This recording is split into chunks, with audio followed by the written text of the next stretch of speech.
We are at the Bisnow Houston Industrial Summit in Houston, Texas. I'm going to take you behind the scenes, have some conversations with other developers as well as some of the top brokers in Houston of what is going on in the industrial space, specifically in Houston. After this, we're going to head over to Magnolia and check on our development, so come along for the day.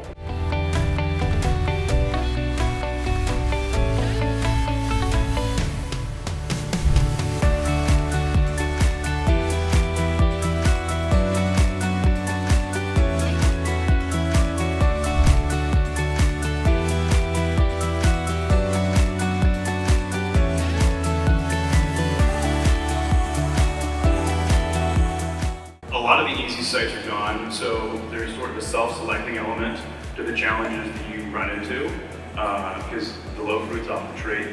I'd also say that you run into what are traditionally Houston-issued sites, and now we're also acquiring issues that people associate with other markets.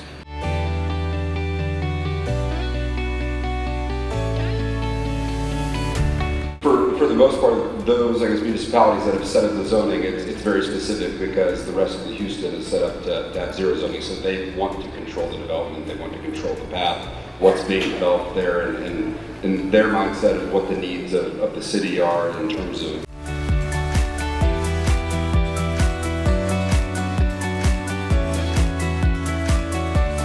And once you draw a line of logic, people start to get comfortable.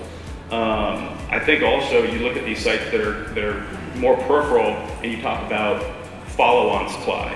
So if I've got a good idea, how easy is it for people to copy my good idea?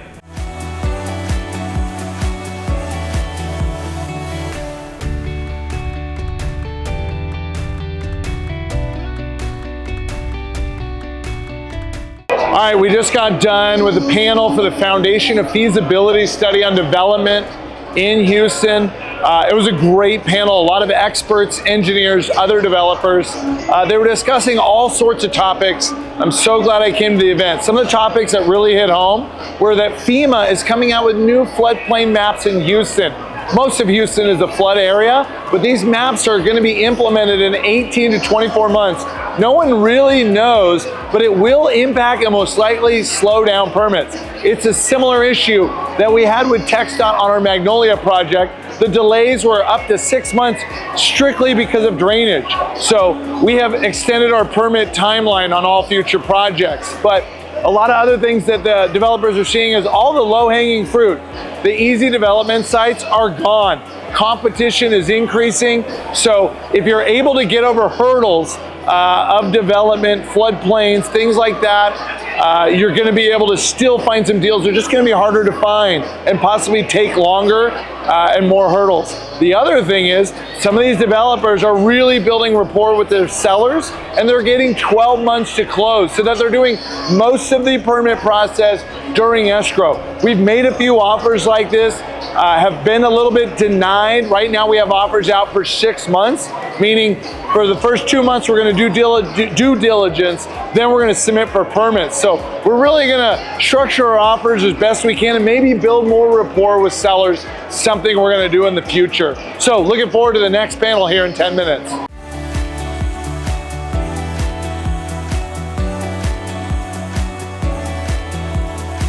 The market today, everybody has a different opinion. I know that we might have a different opinion, but I think roughly half of the demand we're seeing in and around the Houston region is probably just demographic demand, just driven by population growth and the fact that Houston's on the radar, and people who used to try to do a lot of their distribution out of places like Dallas are realizing that we're such a large submarket.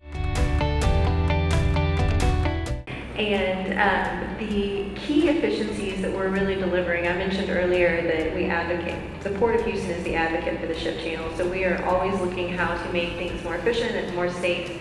And that widening, vessels are only getting bigger. Nobody's building a smaller ship right now.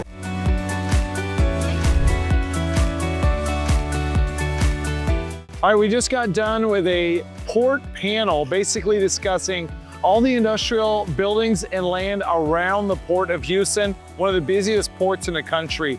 manufacturing has been coming back from Mexico and Asia to the United States. A lot of that is through the port of Houston. Manufacturing took up 7% of all industrial warehouse around Houston. It is up to 30% now.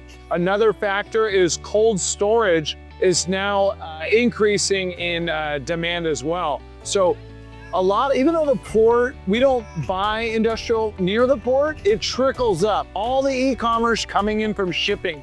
The port has doubled in size in 7 years. They expect it to double again in the next 10. So shipments come in from e-commerce on the ships, and then they will go up to secondary markets in North Houston, like what we're building. So I love the demand, and Houston is a rocket ship, and we're staying put.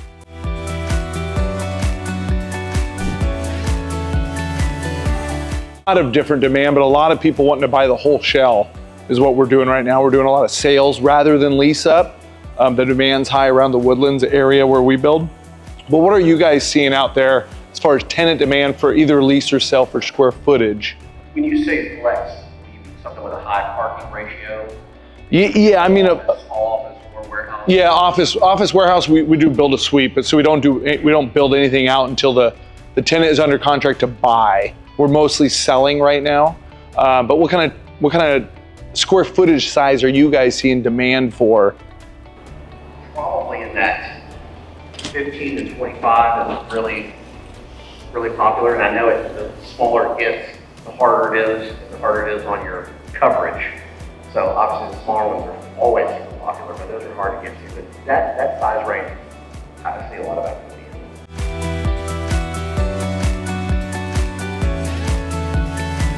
All right, we just finished up a panel on delivering industrial that performs.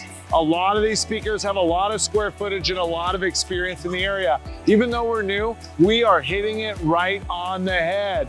One of the speakers there on the panel said he likes to really research the land available in the homes that are being built in the $1 million range, because CEOs of those companies don't want to get on the freeway and traffic. They want to buy or lease flex industrial space right near their home. That's where they target to build. Another hot topic was industrial outdoor storage, known as IOS. They're building parks from the ground up with retail up front near the street, meaning a lot of glass showroom.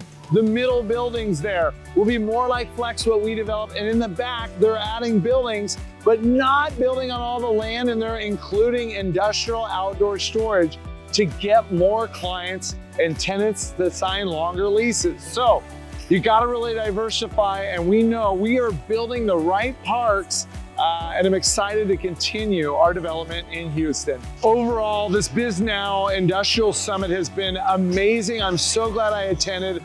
Couple key things I learned.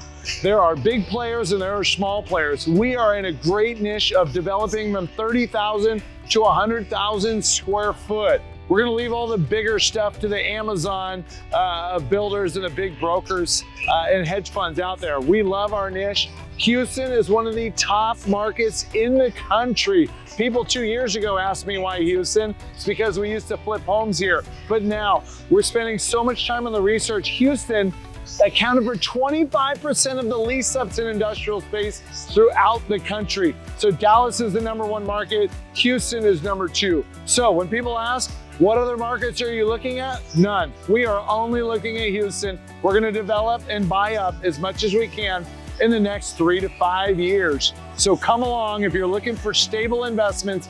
Houston with Captain Capital is the place.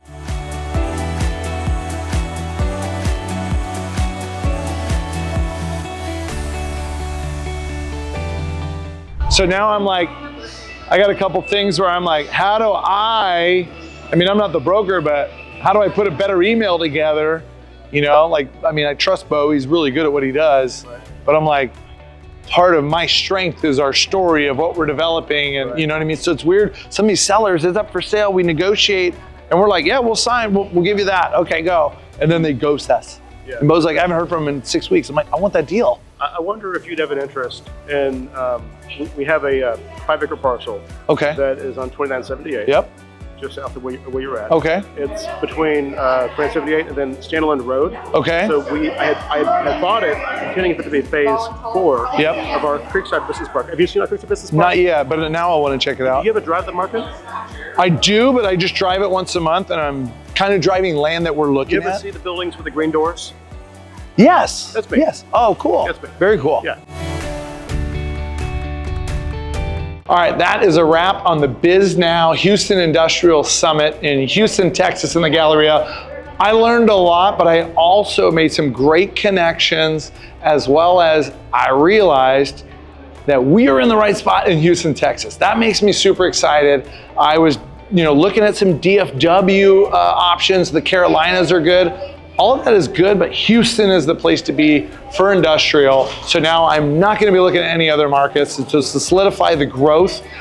Super excited about that. So we are off now to our Magnolia project to shoot more content for you guys and teach you more about industrial real estate.